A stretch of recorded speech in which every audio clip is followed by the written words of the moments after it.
Welcome to the Real Estate Syndication Show. Whether you are a seasoned investor or building a new real estate business, this is the show for you. Whitney Sewell talks to top experts in the business. Our goal is to help you master real estate syndication. And now your host, Whitney Sewell. Are you a new or sophisticated investor wanting to learn how to operate a successful syndication business? For life-changing training from the nation's leading syndication expert, my friend Vinny Chopra has the training you need. Text LEARN, L-E-A-R-N, to 474747. This is your daily real estate syndication show. I'm your host, Whitney Sewell. Today, our guest is Michael Sjogren. Thanks for being on the show, Michael. Thanks for having me. I'm excited to be here. I'm glad to have you. Glad to have you. Michael is the founder and CEO of Occupied. That's the name of it, correct? Occupied, yes. A technology-driven short-term rental company that specializes in hosting families, business travelers, and leisure guests throughout New England and short-term rental stays. An investor, entrepreneur, CPA, author, speaker, instructor, and iTunes podcast host, started his career as an auditor at an accounting firm where he specializes in real estate and economic development. Worked in finance for an international energy company with annual revenues of $15.2 billion, advising the senior leadership team on high-value, complex transactions. Michael, thank you so much for your time. I'd like for you to give the listeners a little update, just what your focus is now, and we're going to dive in, at this specific niche that you're in. Yeah, for sure. When you're reading that off, I'm like, man, how the heck did I end up in short-term rentals? But so I majored in accounting, like you might be able to tell from a lot of my background work, and I got into the corporate world, and like many folks, I was told, go to school, get good grades, get a good job, put 10% in a 401k, and someday you're going to retire wealthy, right? And I remember right around, I was somewhere around like 29, 30 years old. My wife and I had just had our only son, quite frankly, and he had some health challenges. And I remember being at a hospital with him for about 3 weeks with my wife at a time. And I remember all of a sudden I had this horrible feeling come over me as I started thinking, I'm like, I've been here for 3 weeks and I've used up all my vacation time. I've used up all my sick time and my paychecks are about to stop coming in. And it was the worst feeling as a father and a husband to have to leave my family during that time to go back to trade my time for money for a paycheck. And in that moment, I vowed that I would find a way to create income without trading my time for money. And after that point, I started reading everything I could on real estate investing and passive income, everything that I could find under the sun. I joined a mastermind group and I came across this little niche strategy of short-term rentals. And somebody was telling me that he was able to generate in profit anywhere from $1,000 to $2,000 a month per property with short-term rentals. Like that's positive cash flow after everything. And I was like, there's no way. I'm like, you gotta show me the numbers here. And long story short, he showed me the numbers and I was like, all right, I'm in, I'm sold. And so a few months later, after, luckily, our son got better and kind of grew out of that whole situation. And as a way to celebrate and as a way to kind of kick off this new lifestyle, we decided to purchase a ski house up in the mountains, up in New Hampshire. And, just like he said, right, we bought this property, we renovated it, we furnished it, and we started renting it out. And like he said, we do anywhere from $1,000 to $1,500 a month consistently in positive cash flow after all expenses, mortgage, everything. And we were using it every single month for at least 4 to 5 days. So like it was a vacation house that was paying us that kind of money. And I was like, I'm sold. This is the coolest business ever, right? I get paid to own vacation homes, and I was off and running. Now, the challenge was that I had taken all of my liquid cash to buy this one property and I was out of money. So I'm like, okay, I need to scale this. I can't live off of $1,500 a month. So rather than go the traditional route of a lot of the folks on this podcast of raising private capital, I said, well, what if I could find landlords and basically partner with them and create a short-term rental, essentially management company, and go about it that way? And I was doing some research and seeing that a traditional property manager for small, I say small, single family, probably up to 10 units, they might charge 10% of the revenue. For short-term rentals, you can charge anywhere from 15 to 30%, and the revenue is 4 to 5 times higher. So I started talking to landlords. I started to meet up, educating people about this amazing new opportunity around short-term rentals, and started getting clients one by one by one, and started expanding outside of New Hampshire, outside around Boston. I got one now in Florida. And now we're looking to syndicate after all of that management company stuff. We're looking to bring in some investors right now. And we're working on a large, 150 plus unit resort community up in New England. So it's been a fun ride. It's been really cool. And it's been just an amazing journey. Honestly, it's been the most fun I've had with work and investing ever. So. Wow. So you started to find landlords who, I guess that you could help really change their business model to increase their income. Yeah, I found landlords that were just looking to rent their property, right, on Craigslist or Zillow or anywhere like that. And I'm like, hey, I see you've got this property for rent. Let me show you some data on this new model that I'm working on that I've got some data on. And what if I could increase your revenue by 2 to 4x? And they were like, well, what's the catch? And I'm like, there's no catch. It's a different model, right? We're renting your property out by the night instead of by the year, essentially. And, a lot of people said no, a lot of people were scared and everything else. But, the first couple that said yes, we got some data after a few months. And, just like I told them, they were 2 to 4x in their top line revenue on these properties. So, yeah, it's been fun. So where can I do this? Are there specific locations? Are there, is it just wide open? Is it any city? Is it, where can we do short-term rentals? Yeah. So as this niche matures over the next couple of years, some of you may have seen there's different regulations. Every city, quite frankly, is different.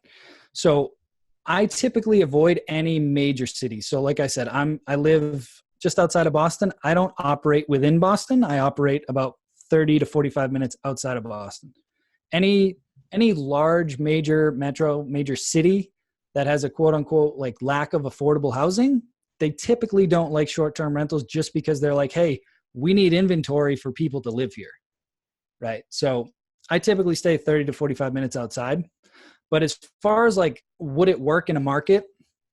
First, just Google like short-term rental ordinance and enter your city name. And then that'll tell you if it's legal or not. The most common restrictions I see are, owner occupied or the limited number of days in certain major cities. But other than that, it's pretty new. And when a lot of people think of short-term rentals, they think of vacations. One of the things that I talk about a lot, there's actually 9 different traveler profiles. I won't go through them all right now, but if you think of it, you've got, vacationers, you've got corporate travelers. If you're anywhere near a university, right, you've got traveling staff, you've got people visiting, you've got parents visiting.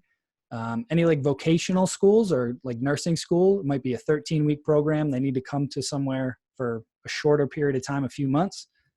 If you're near a hospital, right? Like the situation I was talking about earlier, we were there for, 3 weeks at a time.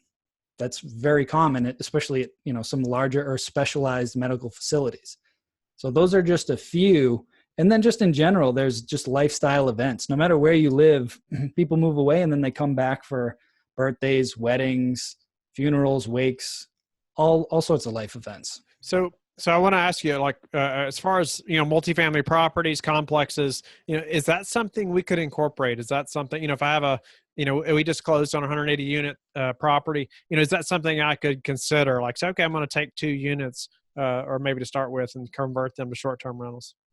Absolutely. So a friend of mine from my mastermind group, he operates down in Southern Texas and similar, right? He owns a lot of apartment complexes and he's starting to transition a percentage, about 10% of his units to short-term rentals where he'll furnish them.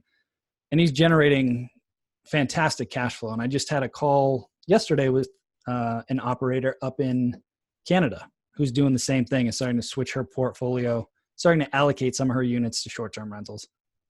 Wow. So let's say I have, let's say like that deal specifically, obviously we have, professional management that's managing the day-to-day operations. So, would I be, or I guess, how would that work? Would I say, okay, management company A, these 2 units now you're not managing other than maybe maintenance and, some direct things like that. But then I'm going to hire somebody like yourself to say, okay, now Michael, you're managing, these 2 units. Yes, you could go that route, or like I teach my students, right? Like the portfolio that I have now, I have all the systems in place that I can manage that portfolio in less than 2 hours a week, just because so much of it can be automated through all the amazing technology that we have. So a lot of folks, myself included, when I first looked at this business, I'm like, it looks like great cash flow, but it's got to be way more work than just hiring a management company like, traditional large multifamily investing. But the truth is, if you have the right systems in place, you can automate 95% of the business. So if you wanted to, you could do it yourself, or you could definitely hire somebody like myself that this is all we do now. Wow. And can you give some examples of how you're automating, or maybe some tools that we could even use, that you've found to be very useful that we could use in a syndication business as well? Yeah, absolutely. So there's 4 systems that you really need. We can talk about a couple of them, but the first one is pricing. So similar to hotels, right? If you go online, or airlines or anything, you'll notice those prices change every single day, right? So I use a software. There's a bunch of them out there, but I use a software called Price Labs, and that automatically adjusts my rates every single day to maximize my occupancy and my revenue throughout all my properties. Wow. And I'll go in and review it once a week on Monday mornings and just kind of see how I'm doing in certain things and maybe tweak things here and there, but that handles the majority of it. You need a communication or like a channel manager. So if I put properties on Airbnb, HomeAway, Booking.com, Expedia, all of those, you need to make sure that those calendars sync up and that all the messages on all the platforms come together, and you want to automate most of those messages because, I get thousands of messages a month. I don't want to sit behind my phone or my computer and answer all those messages. So there's different softwares that you can use to manage that. A lot of them even have artificial intelligence. So if somebody's like, hey, where's the pool? It'll detect a question about the pool and it'll send a response about the pool. So, or something simple about how to get in, or a code or address, exactly. Or it can just know exactly what to say. That's awesome. Yeah. So the third one is around access and security. So we'll talk about this one because this is a common concern for most investors, right? So access, there's a bunch of different Wi-Fi locks that you can use. So nobody ever gets a key to one of my properties unless it's an emergency and they have to use one of the lock boxes. But I use a Wi-Fi lock system called August Home. And that platform integrates directly with Airbnb, HomeAway, and a bunch of the platforms. So anytime somebody books my properties, it automatically sends them an email that says, hey, here's your unique code and here's how you can download the app to access the property. And that code is only valid during their stay. So from a 4 p.m. on check-in date to 11 a.m. on checkout date, after that code no longer works. So from a security standpoint, nobody's could possibly go off and make duplicate keys or anything. Then you kind of have a 4-step system. So you've got the Wi-Fi locks. I use a Ring security camera on the outside of every property. So their profile, right, their government ID, profile photo, everything has to match on the August, which has to match on the Ring security camera. So if somebody says, hey, I'm coming with my wife and 2 kids, and then they show up and I see that there's 14 people there, I know that there's an issue, and I can send somebody from my team or call the police and get them out of there. Inside the property, probably the coolest piece of technology, and I was actually just hanging out with one of the co-founders earlier, is called Noise Aware. And what this little device does, it's about the size of this mouse, and you can plug it into an outlet in the property, and it measures noise levels. It doesn't record, you can't hear conversations or anything, but all it does is measure decibels. So I can program that thing to say from between 10 p.m. and 8 a.m., which are my standard quiet hours, if it goes over this baseline threshold, it'll text me immediately. So it's happened 3 times over the last 2 years, right? I shouldn't say that. The first time before I had all this cool stuff, somebody did trash my place. Then I upgraded and added all this stuff, right? So it's happened 3 times, and I just, either send a message or I call the guest and I just say, hey, hope you're having a great time. I don't want to be the party pooper, but I did just get a noise complaint from one of our neighbors. Again, I don't want to be the bad guy, but we got to keep it down. Just like you agreed, our house rules, our quiet hours are 10 p.m. to 8 a.m. And every time they're like, oh my God, I'm so sorry. I didn't realize how loud we were being. We'll tone it down. And that was it. That was the end of it. That's interesting. We were saying that at Airbnb not too long ago. And I think that there was something about that in the rules, it mentioned something like that. I wasn't sure what it was, but next time I'm going to have a horn or something to blow in it. Thank you. Thank you. No, I'm just kidding. So but I was wanting to ask you, the Ring security camera, I've seen those and that's interesting. Are you actually the one looking at the people, when they do that? I used to look every single time. Quite frankly, now I'll only check it if I think something's off or there's some issue that comes up. Is it recording? Yes. So there's different subscriptions. I pay for the subscription that they keep it for like 30 days. Okay. So it's all motion detector. So you can set it to record constantly, or I just have it on motion so I'm not burning through batteries all the time. So when there's motion, it records for a minute. But it's nice, as a form of record. If you go back to the guest and say, hey, I see 10 people there were 10 people there, I'm going to charge you extra for those extra people. And they say, no, there wasn't. And I could say, yes, there was. I have the video footage here, and submit that. So I like that. And so what about safety for other tenants? If I have a multifamily property and I'm going to, I'm going to do this with a couple units just to test it out. What about safety, for the, obviously the person that's our home right next door?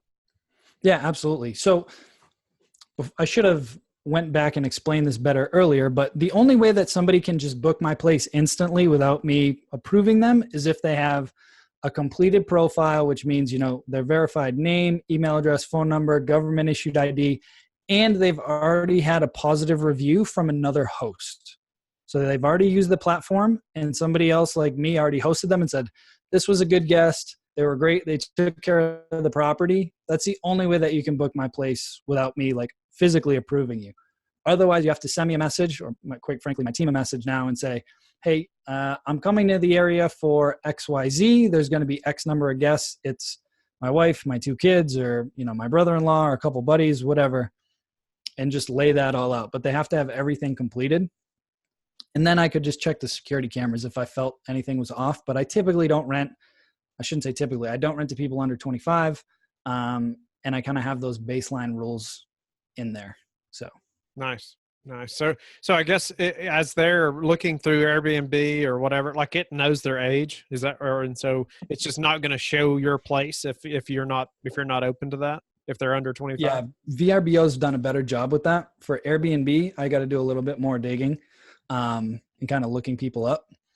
I actually just came back from Puerto Rico 2 days ago from a mastermind event from short-term rental operators, and a gentleman was working on a new software that he's rolling out that will automatically run background checks and screen every single guest as like a service. And it just links up with all the profiles.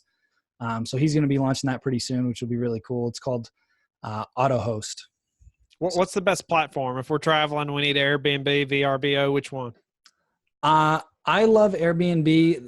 It's the platform is super easy to use. What I find is VRBO does better for large resorts. Like if you're going for like a huge like villa, like we just stayed at in Puerto Rico, typically HomeAway is going to have more of that style, or VRBO. Airbnb though, I just find it super easy to use. I would say 98% of my bookings come through Airbnb. There's so many people on that platform. I think 1.4 million new people are joining every single week. Wow. So I mean, it's massive. So I want to hear about, as much as you can share about, how you're moving forward and growing your business and incorporating syndication in this short-term rental as well. Yeah, absolutely. So like I mentioned, I've started picking up management clients, onesies, twosies, 2 families, 3 families here and there. But just like multifamily, if I want to ramp up and scale faster, I'm going to raise money and I'm going to go for larger properties. So as of right now, we're finalizing an LOI with an owner. So I can't talk too many details because we don't have it technically under contract yet, but it's over 150 units. It's a resort of condos. So, if you purchase one of these condos, you can put it in the management pool. It's a vacation community. So you can use it whenever you want. And then if you want us to manage it, we can manage it for you for a fee. But that deal, you're looking at over 10 million for that deal with about a $4 million raise. So I don't have that capital myself, like I'm sure most of the folks listening to this. So, we're going the traditional syndication route with that deal. We'll raise about 4 million. So we'll do about 2 million in capital improvements. And then ideally I want to finance those in. So it'd be about a $12 million purchase price, raise about 30% and then, factor in another few $100,000 in closing costs and surveys and everything else. So about a $4 million raise for that project. And we're anticipating being able to double the NOI on that property just based on the technology that we're using. That's cutting drastically down their overhead and expenses as they are, and then getting them on more of these online platforms like Airbnb, HomeAway, everything else. So wow. So a lot of the same things we would look for in a value add property, mismanagement or something. You're going to be looking for those same things, but exactly. Now you can bring this other model into this complex really that we would be looking for. Maybe we're expecting, a specific kind of income or NOI, but because you have this other model, you'll be able to increase that a lot more. I would imagine it's more management heavy, or is that correct? It's a lot of it's automated, but I just meant since it's like daily.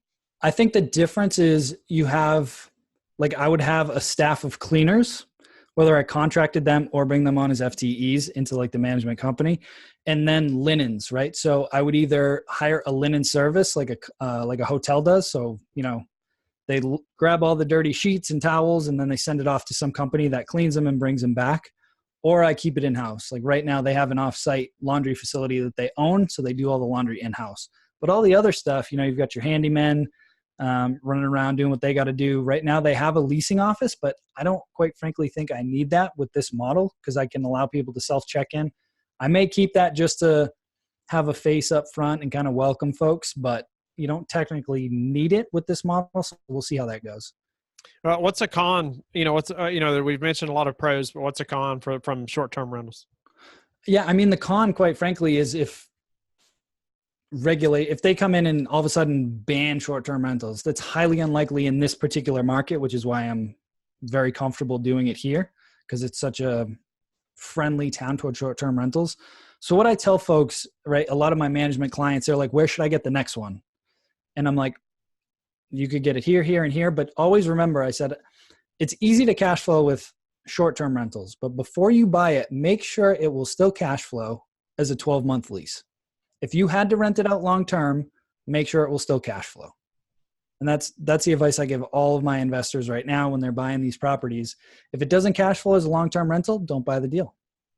Right now, this is just the gravy on top is the way I look at it. That property in New Hampshire, I'm getting a 30% cash on cash return and I'm using it every single month. But I know if something crazy happened and they changed anything, I could still rent it out and make a couple $100 a month on that. No problem. Great advice right there. Yeah. Because you can't control if they change the regulations on you. I think that happened locally where I'm living now. A lot of people were doing short term and then all of a sudden, they cut it off. Yeah. And I think it's more applicable to us as larger scale investors. Like if you wanted to go in and scoop up a whole building and try and do it, it's a little different than if you wanted to say buy a vacation house and rent it out as a second home. I think that's a lot different. What they're doing in a lot of major metros, like I mentioned at the beginning, is they just don't want us gobbling up all the inventory in a big city that has a shortage of housing. Okay. Other than that, though, it's more just about they're just trying to figure out what to do. And I think a lot of it will just be putting us on par with the hotels where they have a permitting process, annual inspections. It's more around safety and collecting taxes, quite frankly. It's not going anywhere. It's like cat's out of the bag. Everybody's gotten a taste of it and it's not going to go away because everybody loves it. So now they're just trying to figure out a way to kind of put us on par with hotels. Okay. Wow. Well, what's been the hardest part of this journey or getting to where you're at now? Obviously you've achieved some success and what's been the hardest part to getting where you're at? Hardest part, getting started. Honestly, it was scary pulling the trigger, just like anybody that's done deals, whether it's multifamily, single family, whatever. The hardest part is just doing it. I had a lot of fear around it. I put a lot of my own money into the first one and it was like, I hope this works. You know what I mean? But, once you do it, you just got to do it. Because if you don't get in the game, you're just sitting on the sidelines. Yeah, that's the best advice. And then just get mentors around you, right? Like folks that are listening to you, like you've been doing a bunch of deals, like what you're talking about. You're bringing experts on all the time. Like find people that you resonate with that are at the level that you want to be at and just model what they're doing. Like that's any business I go into, I always just find mentors to get me to where I want to be. And what's the way you've recently improved your business that we can apply to ours? Let's see. Hiring virtual assistants has greatly helped, from a scalability standpoint and taking a lot of stuff off of my plate. Trying to do everything yourself feels great. I'm a control freak, but you can't scale that way, and it's not fair on your tenants or your guests to try and hold on to everything just because you can't be as quick as if you have a team around you. So where do you find your VAs? I used a site called Virtual Staff Finder.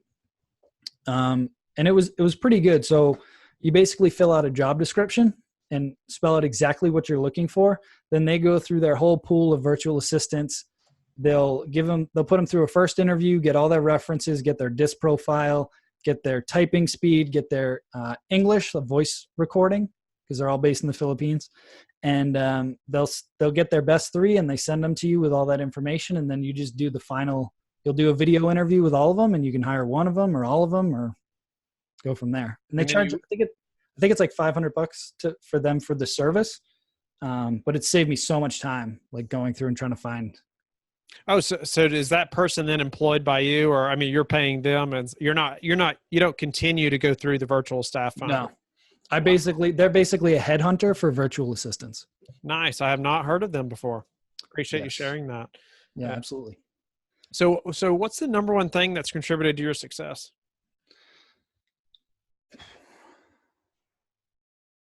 I don't want to sound egotistical, but I think just my drive, like I'm hungry, and I'm, the work ethic, just like I'm sure everybody listening to this, like you're listening to this because you want to improve and you want to take your life to the next level. Otherwise, quite frankly, I don't know why you're listening. So, just that hunger, right? I want, folks listening to it, they can't see this, but I've got photos of my family around me. Like, I just want to provide that life. And I also want to be the example for my son. I see so many people telling their kids, like, dream big and, you can achieve anything. But like, if you're not living that, you're a fraud. And I hate to call you out, but like, if you can't step up to the plate and, live life on your terms and chase your dreams, why are you telling your kids to do that? Be the example. Oh, I like that. I like that a lot. And tell us how you give back. For me, a couple different things. So I love raising money for Boston Children's Hospital, where my son had all that care. So I ran the New York City Marathon for them last year and raised a bunch of money, and we do fundraisers for them. And I have a coaching program now, and I give out a ton of free content on social media about helping folks get into this business and just teaching people financial education and how to create passive income. Michael, you've been a great guest. I really appreciate you just explaining the short-term rental model and possibly even, how you're incorporating syndication to grow this business, this niche, and how possibly we could even gain a little, increase our NOI a little in ways that we didn't expect as well, doing syndications on large multifamily. But thank you so much. Tell the listeners how they can get in touch with you, learn more about you. For sure. First off, I want to give everybody a copy of the new book that I wrote. And if you do decide to go down this path, this will kind of help fast track you. It's basically a book that I wrote on the 13 must-have items for your short-term rental, from some of the technology I mentioned to different little amenities that'll help you stand out. So you can go to strsecrets.com/gift and you can get a free copy of that. I also have a free 60 to 90 minute. I do it live every week. So, I answer questions on it. Where I teach people the business and all the tools that I use and kind of pull the curtain back on my whole business. You can go to strsecrets.com to watch that. And you can follow me on Instagram and Facebook. I'm at the Airbnb guy. Great. I appreciate you sharing. I appreciate the book and that 90-minute video that you do every week. That's impressive. And people can come in and ask questions. So thank you again. Appreciate you being with us and appreciate the listeners being with us today and every day. I hope you go to LifeBridge Capital and connect with me. I hope you go to our contact page, and I'd like to schedule a call with you. Help you any way I can. Go to our Facebook group, The Real Estate Syndication Show, so we can all learn from experts like Michael and grow our businesses together. And we will talk to you tomorrow. Thank you for listening to the Real Estate Syndication Show, brought to you by LifeBridge Capital. LifeBridge Capital works with investors nationwide to invest in real estate, while also donating 50% of its profits to assist parents who are committing to adoption. LifeBridge Capital, making a difference, one investor and one child at a time. Connect online at www.lifebridgecapital.com for free material and videos to further your success.